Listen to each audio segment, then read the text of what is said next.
Welcome to our video for the 3D viewer block for shopping experiences. As a merchant, you can use the function 3D viewer block for shopping experiences to integrate 3D objects outside of the product detail page. Whether on landing pages, product or category pages, you can enhance your shopping experiences with appealing and interactive 3D visualizations. Simply use the visual page builder for the shopping experiences to place blocks with 3D elements in your desired location. But please note that this function and feature is only available from our plan Rise. So you can now add and display your 3D models in every layout. I have already created a landing page, which I have also assigned directly to a category so that we can skip all the settings in that way. Before I show you how to add a 3D image or block, let me give you some information why we think that 3D is so important in the CMS area. 3D models enable a more realistic and detailed product visualization than conventional 2D images. Customers can view the product from different angles, zoom and rotate, giving them a better idea of the product.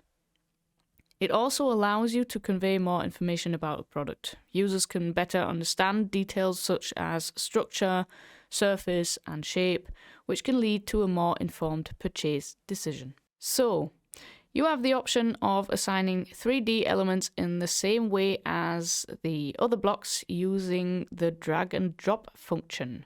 You then have the option of adding an image file. Just click on the element setting button and either open media or upload a file.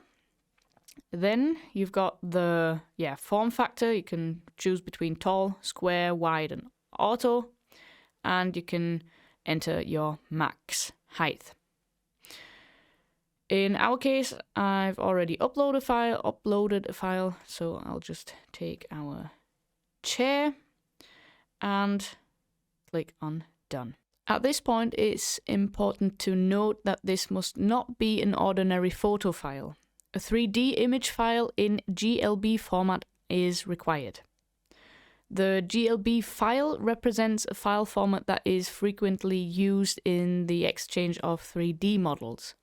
It is a binary format based on the widely used GLTF, so Graphics Library Transmission Format. It's therefore important that you memorize the format, but you can read all the details again in our documentation if you need to.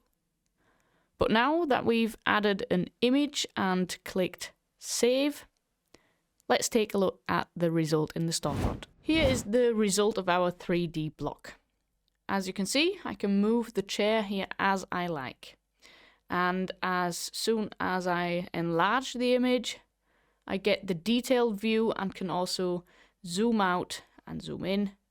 All I have to do is to use my mouse.